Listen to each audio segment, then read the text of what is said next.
This morning, after weeks of escalating threats, the United States and Israel bombed several parts of Iran, including the Supreme Leader Ali Khamenei's compound in Tehran. Iran responded in kind with missiles launched towards Israel and 4 Gulf Arab countries which host US military bases: Bahrain, Kuwait, Qatar, and the UAE. Now, this is a fast-moving situation which feels extraordinarily tenuous, so we obviously returned immediately to Eurasia Group's founder, Ian Bremmer, to help us make sense of what is happening now and what is to come. Ian, hi. Helen, good to see you as always. So, Ian, as I mentioned, the threats have been stacking up for weeks now, so this escalation isn't exactly a surprise, but tell us why Trump is doing this now.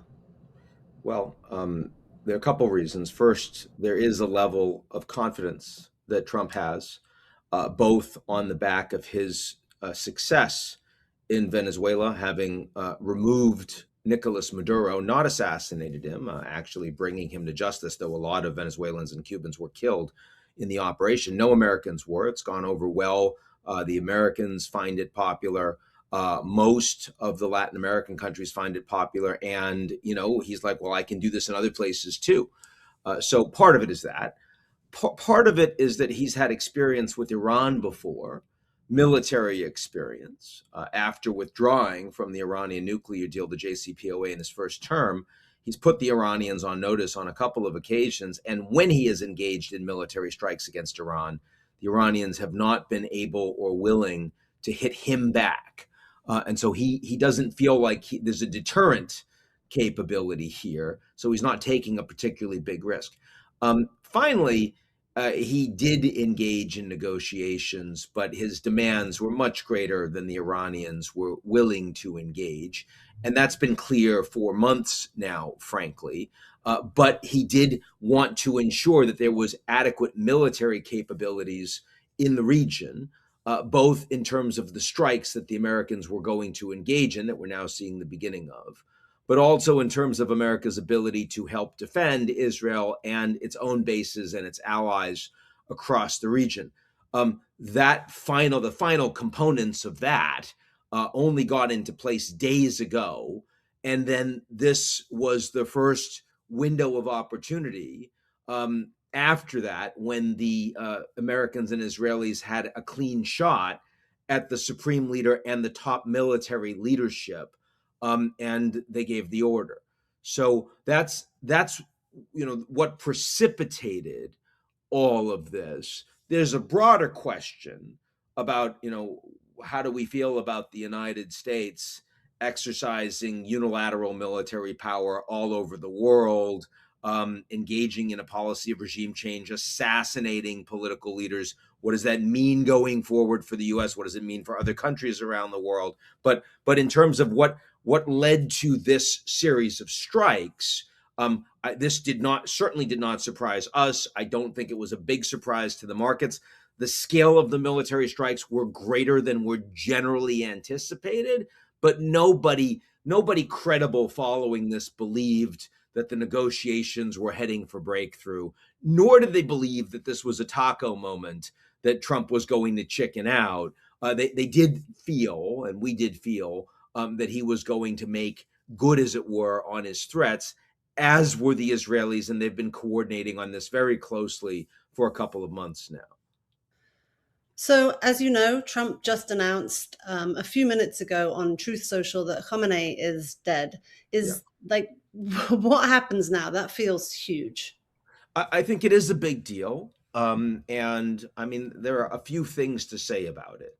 The first is that let us remember that this is an incredibly brutal regime, and that Khamenei has not only been personally responsible for the brutality of the regime, but also has been a hardliner in terms of refusing effective negotiations with the Americans over the past months. I mean, certainly many thousands of Iranian civilians and believed tens of thousands of Iranian civilians were killed under the order of Khamenei in January when they were demonstrating. And most of these were unarmed and not posing a direct security threat to the troops that they were facing off against. And that is, frankly, we haven't seen that kind of short-term brutality in the region anywhere. You'd have to look to Sudan, you'd have to look to Rwanda before you saw that kind of killing. You're talking about the sort of deaths over a course of a couple of weeks that you saw in Gaza over an entire year of fighting. So that's really an extraordinary brutality, and as a consequence, there aren't a lot of people that are going to shed a tear over the death of Khamenei. Having said that, he is not the regime. He's 86 years old. They've been planning for transition for a long time.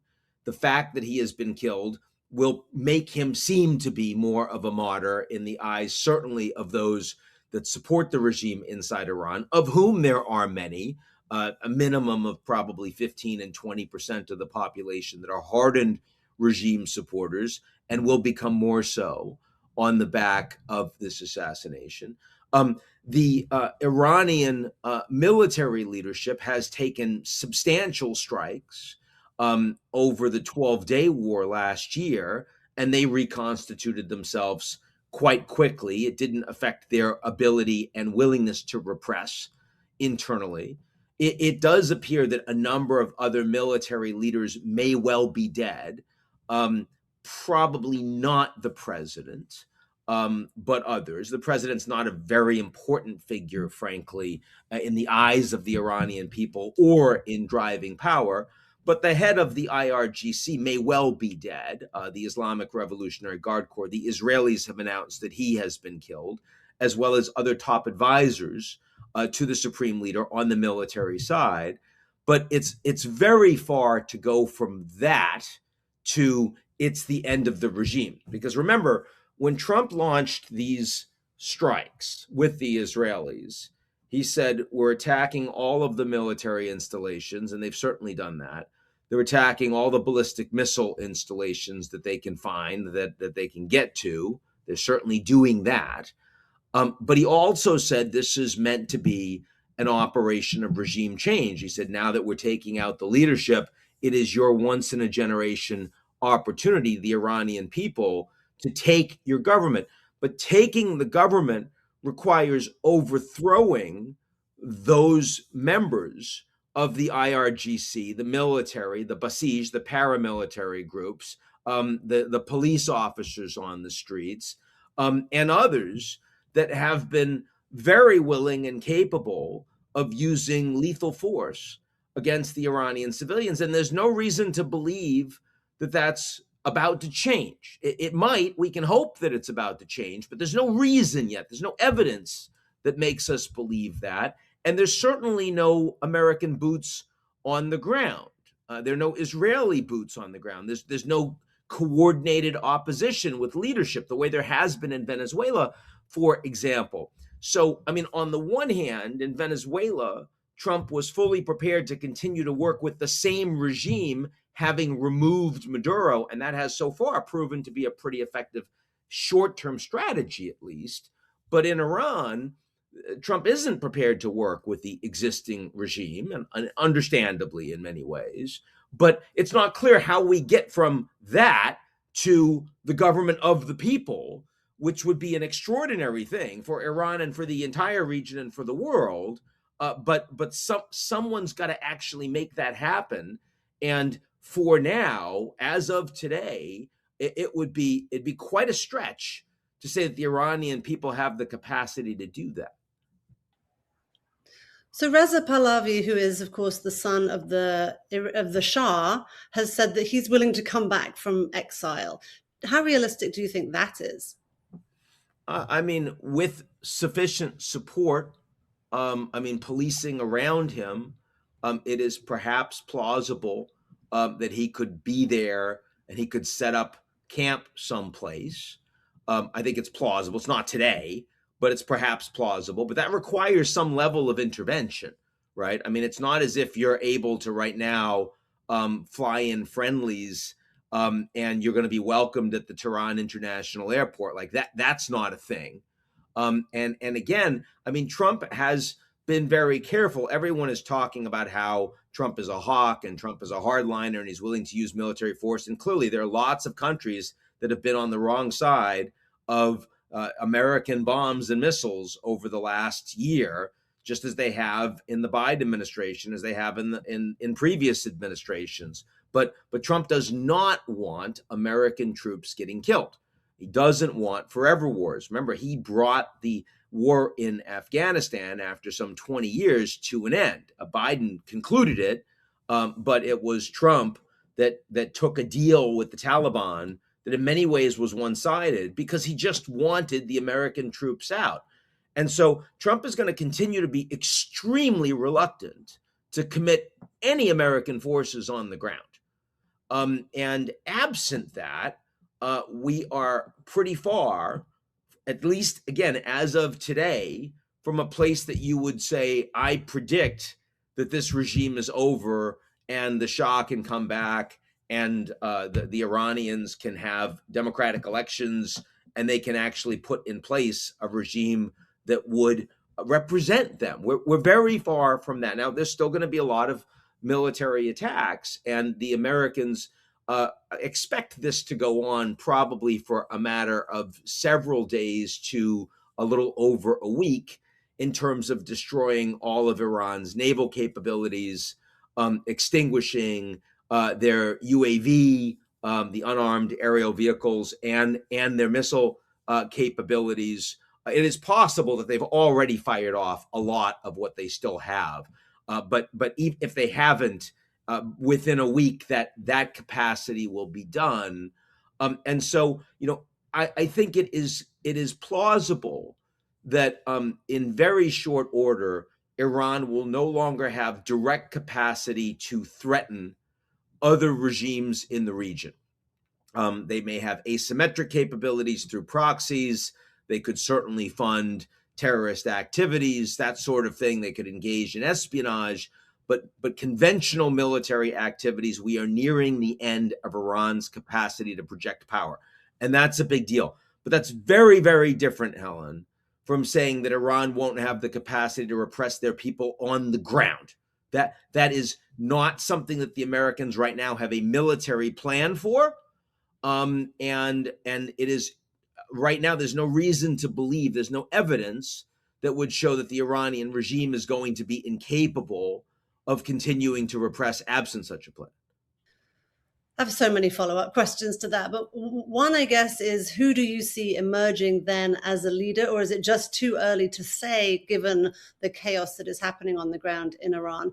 And I guess the other question is, what's the plan for tomorrow, or what's the plan for after the strikes stop for the Iranian people? Like, does Trump care about that? Or like, it just seems like this is all happening and there is actually no plan for the people on the ground, which... So two different questions.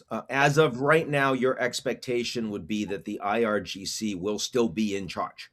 A number of their top leaders will be killed. There will be new leaders that will come and replace them. We have seen that with Hezbollah, with complete decapitation by Israel over the last year, the pager attacks and all of that. And they have refilled their ranks, right? And they are nowhere near as capable as they used to be. They don't pose a significant threat to Israel today, but they still have a lot of capacity to govern on the ground in southern Lebanon. And the Lebanese government and army has been incapable / unwilling to disarm them, which is why the ceasefire has been hard to maintain.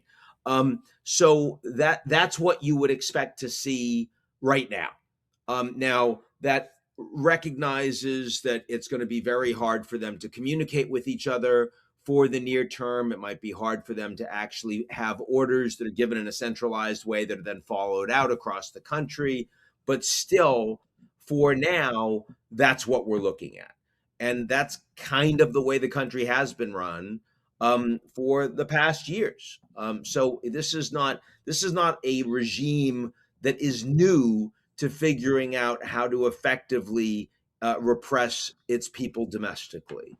And so And do God, you see, and do you, and sorry to interrupt you, but do you see, and so given that state, so you don't see the IRGC actually kind of falling apart? You think right. that that will kind of they'll maintain their power. They're not organized. Obviously, there's a total disarray happening in the country, but the IRGC will actually stick together as a unit and will continue to run the country. Is it too early to imagine that you might see kind of democratic leaders emerging from within the organization on the ground in Iran? I know that many leaders have been put into prison. Do you think they would get out? Like, Yeah, what do you see? all of this is too soon. I hope I am wrong. It is too early for me to be saying the IRGC is going to be in charge of this country in 3 months' time. It is too early to say that. I am responding to your question saying right now, who Right. do I expect is in charge? That's right now. That is less than 24 hours after these strikes have begun. It is still the IRGC. There are many things that could change over time. And there's very little information on the ground. But the key point here is that unlike in Venezuela, where the Americans had active, ongoing engagement with senior leaders that they were prepared to work with after taking Maduro out, they do not have that in Iran. They have tried, they have gotten some support from some IRGC members who have given them information and intelligence on the whereabouts of the Supreme Leader and other senior leaders in Iran. That has been helpful in getting them the success that they have just seen in these strikes. So it's not like they haven't engaged in intelligence collection, but what they don't have is a group inside the government that they're prepared to work with. And the opposition at this point is very fragmented, doesn't really exist on the ground in an organized way at all, even though most people oppose the regime. So then your other question, what does Trump do? What does this mean? Well, Trump has a series of goals. And think about the way he's presented them, because he wants this to be a big win. One goal is the destruction of Iran's nuclear capabilities.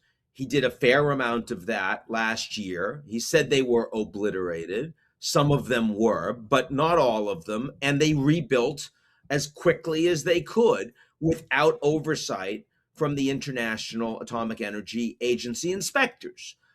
So there's that. The ballistic missiles, the Iranians will refuse to even negotiate on.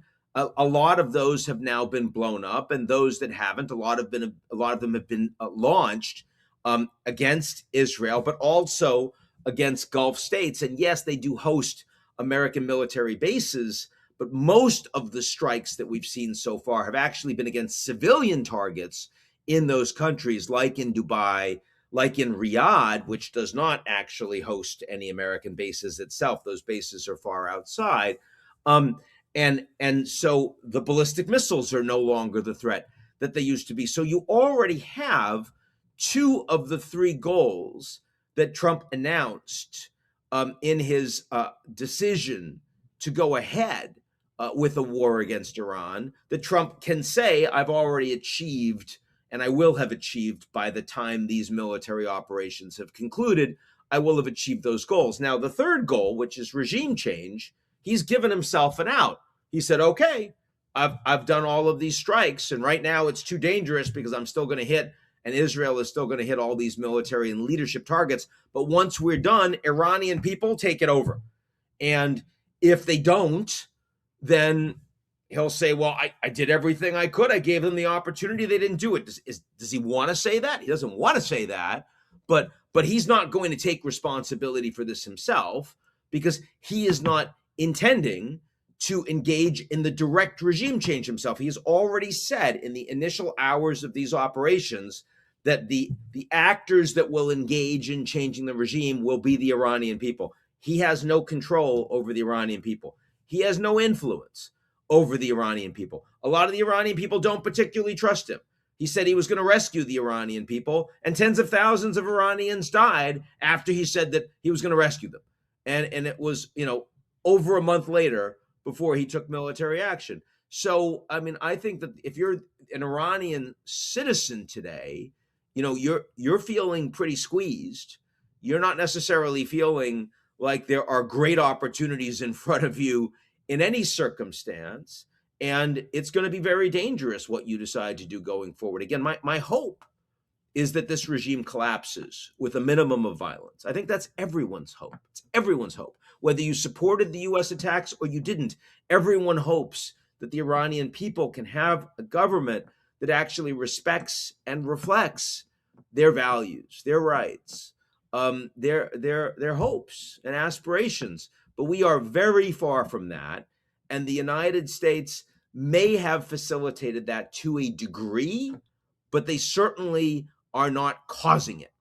And again, we're very far from here to there. Right. There is a very long way to go. I am curious, and this is probably a really stupid question, so you're welcome, but why have they bombed Dubai, Riyadh? Like why are they bombing other Arab states, especially without the kind of the US Right. base? Like I get that, but Yeah. like, I'm hearing about the Dubai airport being hit. Like Yeah. why would they? Yeah. Just now, the Dubai airport looks like it was hit. And I mean, clearly, and some of the, like, I'm not surprised that they sent missiles and drones into the Gulf states, but I would have expected, as we saw after the 12-day war, that the attacks would have been against American bases there, as we saw in Qatar. And, maybe they fail. Maybe they get knocked down. Maybe in the process of getting knocked down, those Iranian weapons or the air defense, the missile defense ends up hitting other targets. That can certainly happen, but that's not what we're seeing. We're already seeing drones that are directly targeting civilian areas in Dubai, in Kuwait, in Saudi Arabia. That I have to tell you that we've not seen that before from Iran.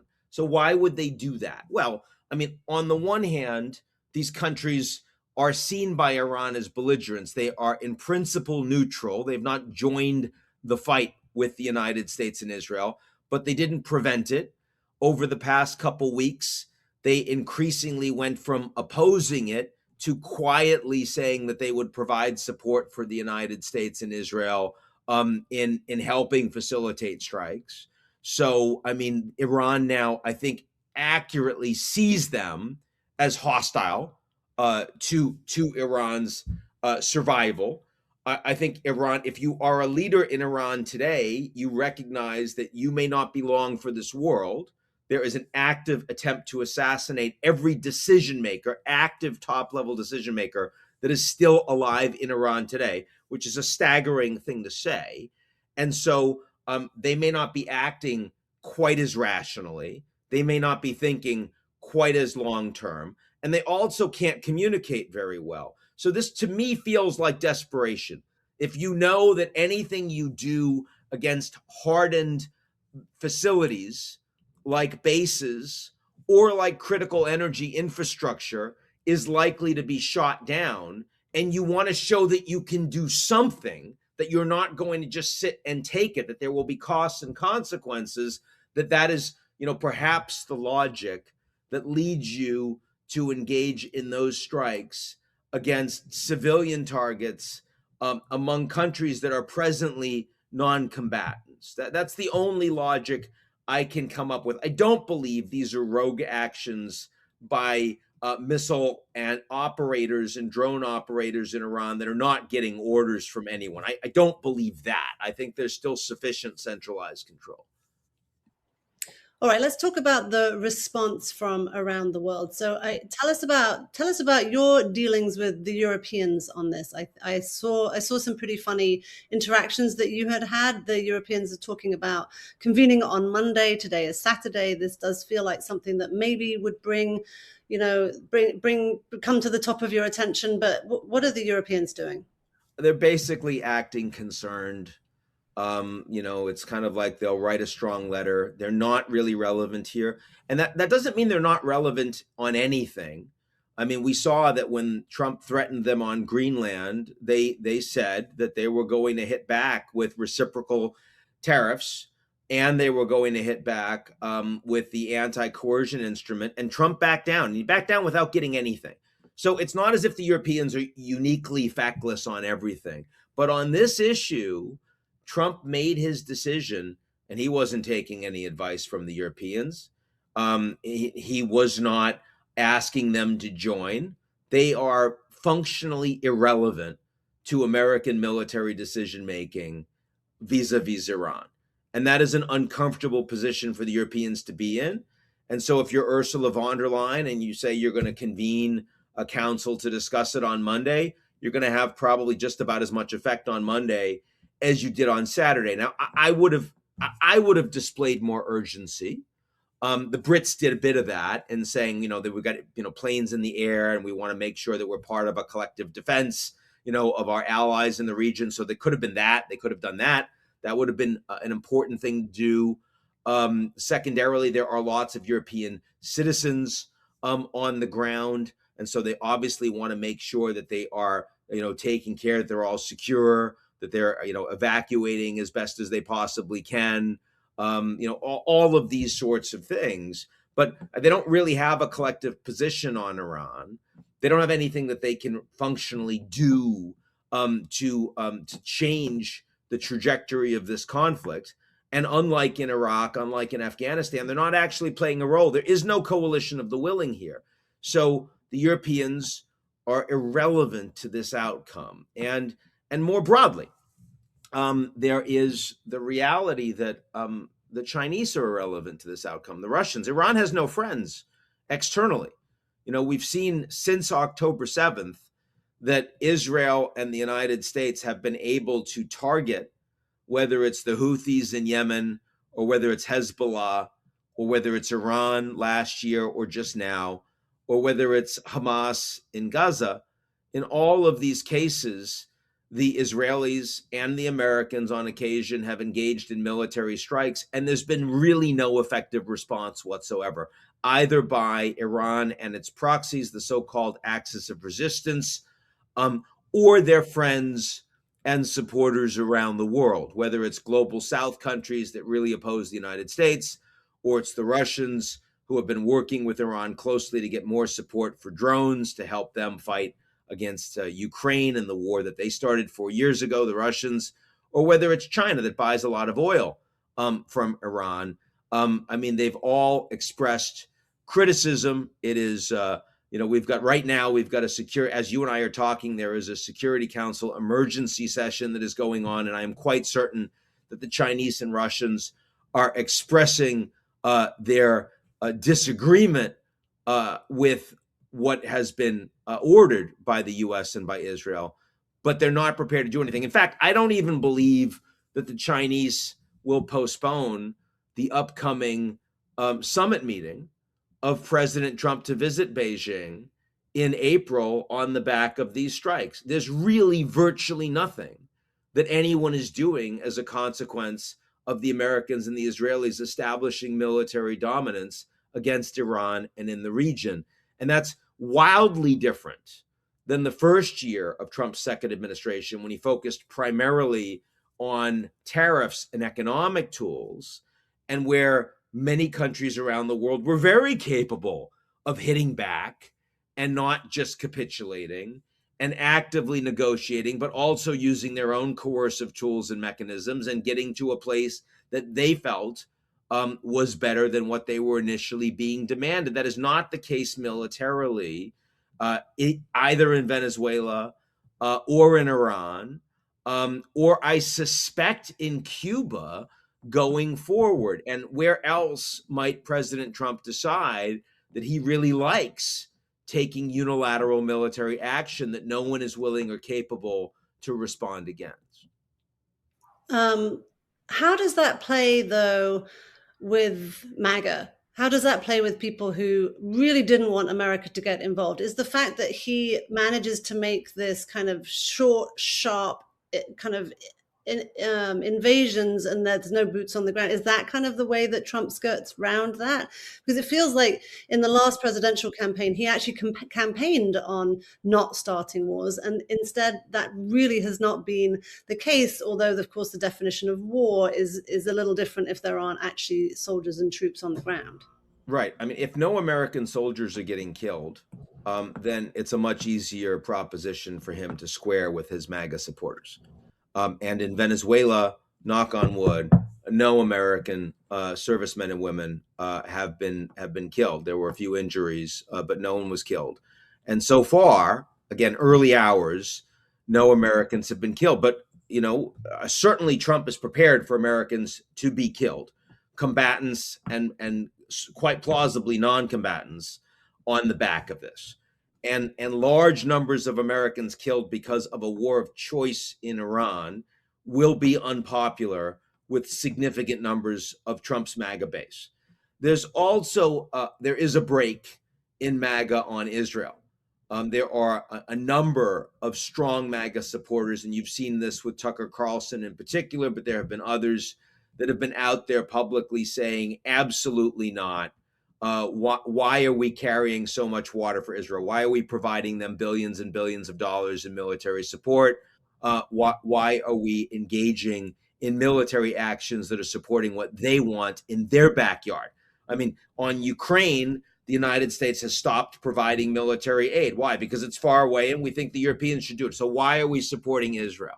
And there's a lot of MAGA supporters that don't like that. There are a lot of MAGA supporters that do, and there are a lot of MAGA donors that do. I mean, Miriam Adelson in particular, but there are many, and that many that go to Mar-a-Lago all the time, just as there are those that support military operations in Venezuela and Cuba among the Miami exile community. But it is not uniquely popular.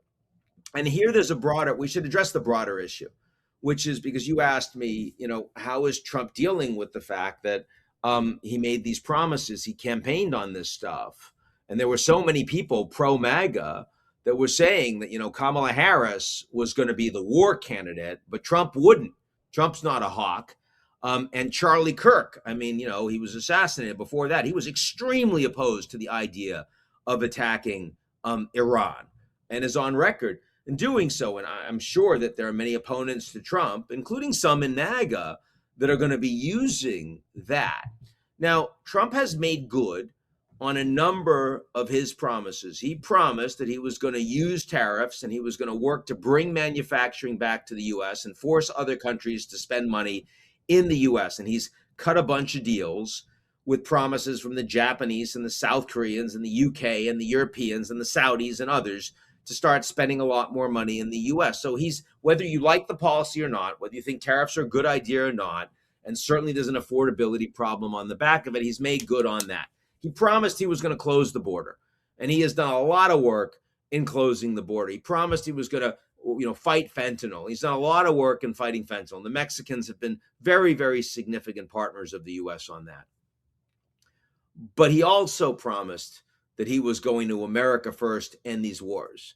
And while there are no troops on the ground, it is now clear that unilateral American military power is being used to project outcomes that he wants, that a lot of MAGA is clearly uncomfortable with, especially in the Middle East. It's also clear that the Epstein files, where Trump said, I'm going to clean this place up, and we're going to release those files because there's a two-tier justice system, and yet, Bill and Hillary Clinton will be brought in to testify, but not Howard Lutnick. And so he's protecting his own, and everyone sees that. And he said he was going to drain the swamp. He doesn't talk about that anymore. And in fact, it turns out not only was there a lot of corruption in the U.S. Under previous administrations, but it's even more corrupt now under Trump. It's kleptocratic, benefiting him and his family directly, and many insiders in the administration and their families. So I do think that the fact that Trump now, on a number of issues, has absolutely not followed through on promises that matter deeply to MAGA are why he is hemorrhaging support and why he is very likely, overwhelmingly likely, to lose the House, probably by a substantial margin in November. And he's running out of time. It's getting harder for him to turn that around every day. And I don't think that unilateral strikes on Iran with Israel are going to change that.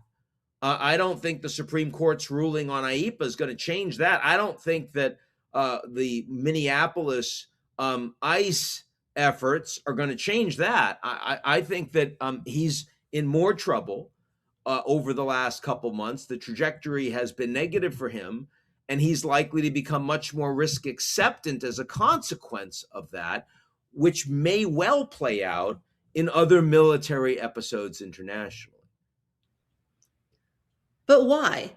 I mean, why, if things are going badly and your numbers are down, I mean, I understand why you become more risk acceptant, but actually leaning into doing even more reckless things feels like maybe the wrong direction to head in. It is something he can do. It's power that he has.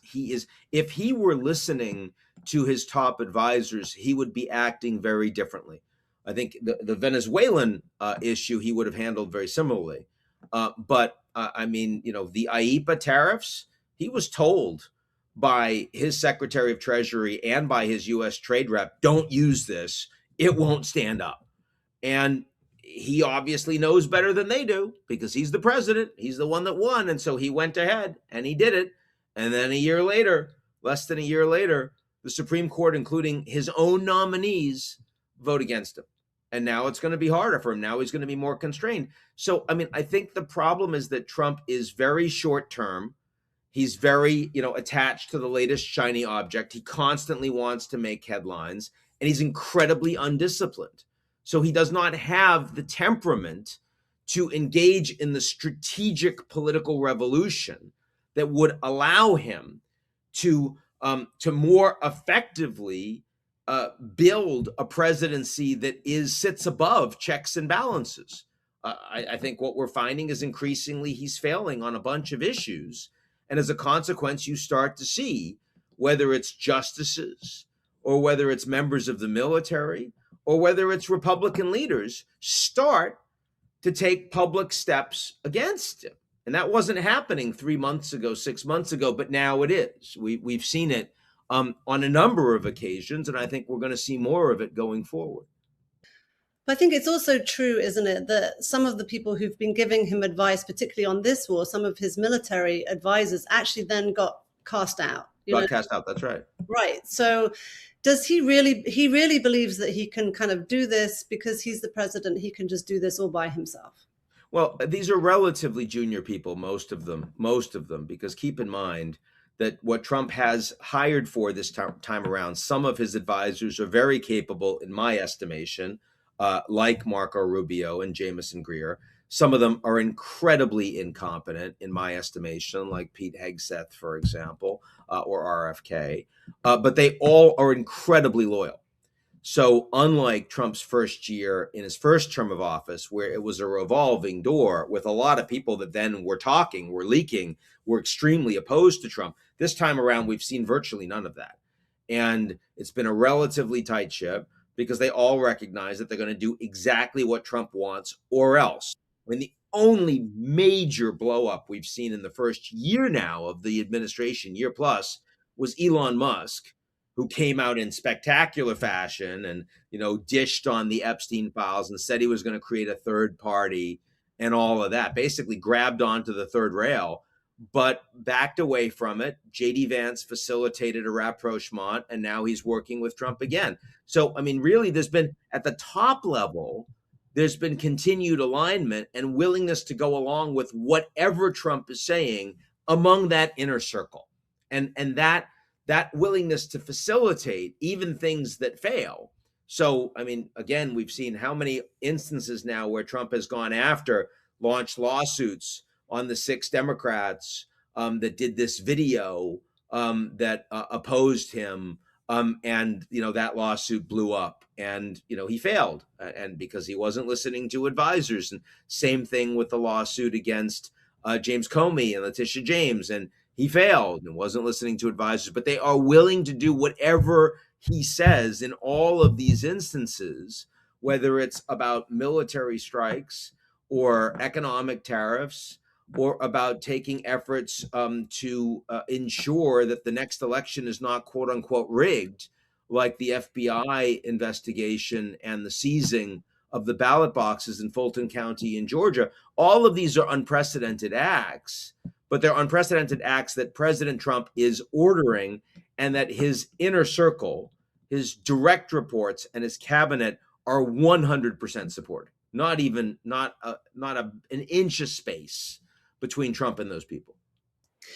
All right, let's head back to the Middle East. And you mentioned earlier the idea of asymmetric warfare. So if Iran has used up its missile, armory, but the reality is that no one can actually dictate what happens with asymmetric warfare. What do you think happening, for instance, with the Houthis or with the Straits of Hormuz? Is that going to get closed? Like, what do you think is going to happen? What are the ripple effects of this, I guess, in the region? Yeah, that's the most significant market impact, and it might be the most significant vulnerability that American servicemen and women have is to the ships, both tanker traffic directly and military ships going through the Straits of Hormuz, in the Red Sea, and more broadly. And the Houthis have shown that they have a capacity to make strikes against these boats, including like off the Horn of Africa, in the Indian Ocean, even more broadly. So, I mean, I do think that there is a pretty high likelihood that for at least a period of time that the Straits of Hormuz will be impassable. And that means that oil prices, which have already spiked on these strikes and in anticipation of these strikes, with lots of oil on the market right now, and with relatively low demand for oil, those prices are going up. Natural gas, same thing. You're going to have difficulty in getting that gas to Europe, and that means that those prices are going up. A huge amount of American military capability, minesweepers, the rest. So, I mean, I don't believe that the straits will be impassable for long. I'd be surprised if it was more than a matter of inside a few days, outside a couple weeks. I'd be surprised if it went longer than that. But there'll be continuing threat to tankers. And that means that a lot of those tankers may end up having to go the long way and costing an awful lot more money as a consequence.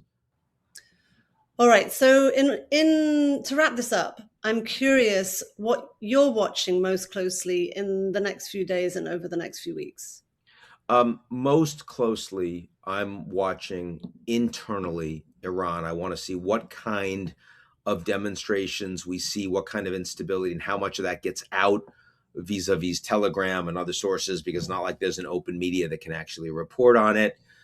Do we see some towns that are farther away, Tehran, away from Tehran, where you have ethnic minorities, for example, where, it's harder, where there are Kurds, where there are others that it's much harder for the Iranian central government to actually have complete control. We've seen with the Green Revolution before, there were much bigger demonstrations and a lot of violence outside of Tehran. That would be interesting to watch, for example, as well as we want to see what kind of statements are being made by the Iranian leadership and who's making them so far. I mean, early hours, we've seen very little. We've seen fog of war and the foreign minister make some statements, but that's about it. So, I mean, really it is early days. You want to see what's left of the Iranian regime and what kind of opposition you see internally. More broadly than that, we want to see what kind of reaction we get across the region. Do we see effective activity by the Houthis in Yemen? Do we see terrorist activity that leads to bigger strikes against civilians? Do we see a front, that the Hezbollah Lebanon front, open up completely, with Israel deciding that this is a great opportunity to just mop that up after only limited strikes over the past months? That's certainly very plausible in this environment. So lots of things to watch. But again, in an environment where it's hard to imagine major escalation, this is not going to become a regional war. This is certainly not going to become World War III. It's much more about what happens on the ground, frankly, in Iran. That is the biggest thing we're looking at. And in that regard, very similar to right after Maduro was captured, what we were watching, what was happening on the ground in Caracas and across Venezuela. There's a lot more uncertainty for Iran than there is for Venezuela, but the basic sorts of questions are actually very similar. Ian, thank you so much for, unlike the Europeans, taking time on your Saturday to come and talk about this. We are so grateful to have your wisdom, and thank you for tracking all of this. We will, I'm sure, see you again soon. Always great to talk to you, Helen.